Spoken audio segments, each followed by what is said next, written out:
आप सभी को मेरा नमस्कार। फिर से स्वागत है आपका मेरे YouTube चैनल पे। आज इस वीडियो में हम बात करेंगे 3 दर्द की सबसे ज़्यादा उपयोग में ली जाने वाली दवाई। इन दवाइयों का इस्तेमाल डॉक्टर पेशेंट्स के ऊपर काफ़ी हद तक करते हैं और ये जो दवाई है, देखिए इस चैनल को आप सब्सक्राइब करें क्योंकि इस चैनल पर आपको ए से लेकर जेड तक दवाइयों की सीरीज़ और काफ़ी हेल्थ टिप्स आपको देखने को मिलेंगी। और देखिए इसके साथ साथ इस वीडियो को आप अच्छे से देखें, आखिरी तक देखें। अगर आप इन दवाइयों के बारे में जानना चाहते हैं तो आपको बिल्कुल भी घबराने की ज़रूरत नहीं है। मैं आपको इस वीडियो में बहुत अच्छे से इन दवाइयों के बारे में समझाऊंगा, तो इसलिए इस वीडियो को आप बिल्कुल आखिरी तक देखें। चलिए शुरू करते हैं। आमतौर पर दर्द में उपयोग में ली जाती है, जिसमें से पहली सबसे कॉमन दवाई है पैरासीटामोल। देखिए जो भी दर्द की दवाई होती है वो दर्द में काम आती ही है, उसके साथ साथ बुखार में भी काम आती है। ये सबसे कॉमन चीज़ होती है दर्द की और बुखार की दवाइयों में। तो बुखार और दर्द की दवाइयाँ जो होती हैं वो सेम होती हैं, जो दर्द में आराम देंगी वो बुखार भी कम करेंगी ही करेंगी। देखिए पहली जो दवाई है वो है पैरासीटामोल।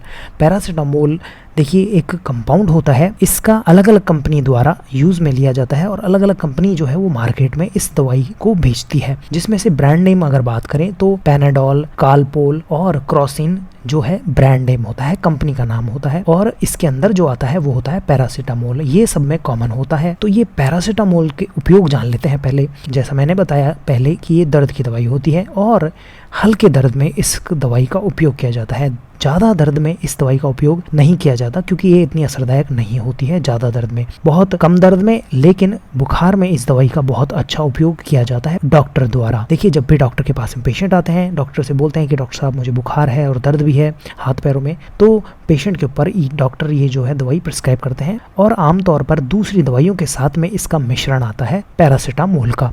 देखिए एक्शन की बात करें, मैकेनिज्म ऑफ एक्शन की, किस तरीके से हमारे शरीर पर काम करती है, तो ये जो दवाई होती है वो हमारे शरीर में प्रोस्टाग्लैंडिन नामक केमिकल को इनहिबिट करती है, उसे रोकती है।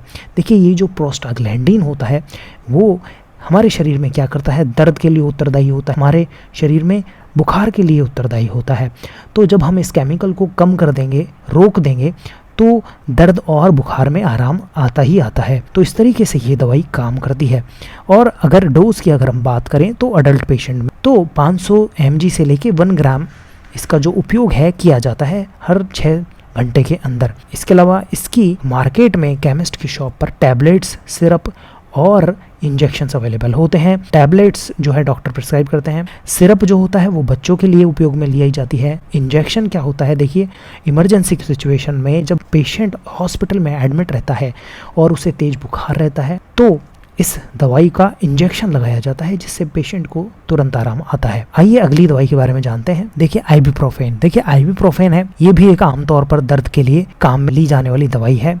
इसका ब्रांड नेम की अगर बात करें तो ब्रूफेन इसका काफ़ी मशहूर ब्रांड है, जिसके अंदर आइबुप्रोफेन पाया जाता है। इसके उपयोगों की अगर बात करें तो जैसा मैंने बताया कि दर्द में इस दवाई का उपयोग किया जाता है, लेकिन दर्द में क्या है, जो थोड़ा तेज दर्द होता है तो पैरासीटामोल से ज़्यादा इफेक्टिव ये दवाई पाई गई है। और ये जो दवाई होती है वो नॉन स्टेरॉयडल एंटी इन्फ्लामेटरी दवाई होती है, जो कि हमारे शरीर में इन्फ्लामेशन में आराम देती है। इन्फ्लामेशन से क्या होता है, दर्द होता है, तो इसलिए ये इन्फ्लामेशन में आराम देती है, तो दर्द में भी आराम आता है।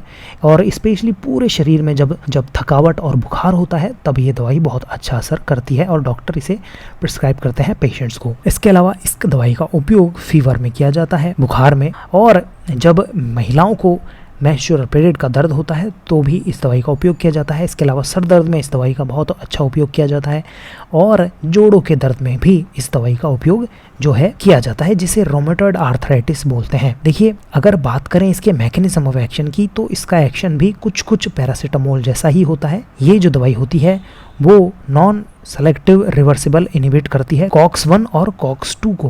देखिए ये जो दोनों केमिकल हैं वो प्रोस्टाग्लैंडिन ही होते हैं, COX-1 और COX-2।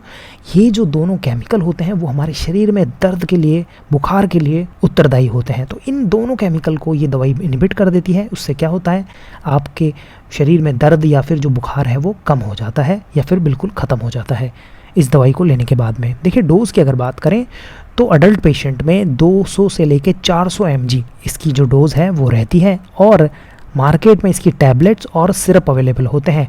टैबलेट्स बड़ों के लिए उपयोग में लिए जाते हैं और सिरप बच्चों में दिए जाते हैं डॉक्टर के द्वारा। आइए तीसरी दवाई जान लेते हैं, एसाइक्लोफेनेक, ये जो दवाई है वो डॉक्टर के द्वारा प्रिस्क्राइब की जाती है पेशेंट्स के ऊपर। जब भी पेशेंट आता है दर्द की शिकायत लेके या बुखार की शिकायत लेके या जोड़ों के दर्द की शिकायत लेके, इसको मार्केट में जीरोडॉल के नाम से भी जाना जाता है और इसके अंदर पाया जाता है एसाइक्लोफेनेक। देखिए, बात करें इस दवाई के एक्शन की तो नॉन स्टेरॉयडल एंटी इन्फ्लामेटरी दवाई होती है ये, और डाइक्लोफेनेक जैसी दवाई होती है, मतलब उससे मिलती जुलती ये दवाई होती है, और इन्फ्लामेशन, रोमेटॉइड आर्थराइटिस, ऑस्टियोआर्थराइटिस में ये दवाई जो है काम आती है।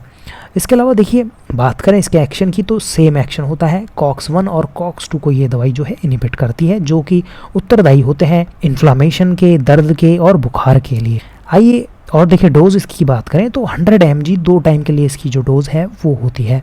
और बात करें अवेलेबिलिटी की तो मार्केट में टैबलेट, सिरप और इंजेक्शन जो है अवेलेबल रहते हैं।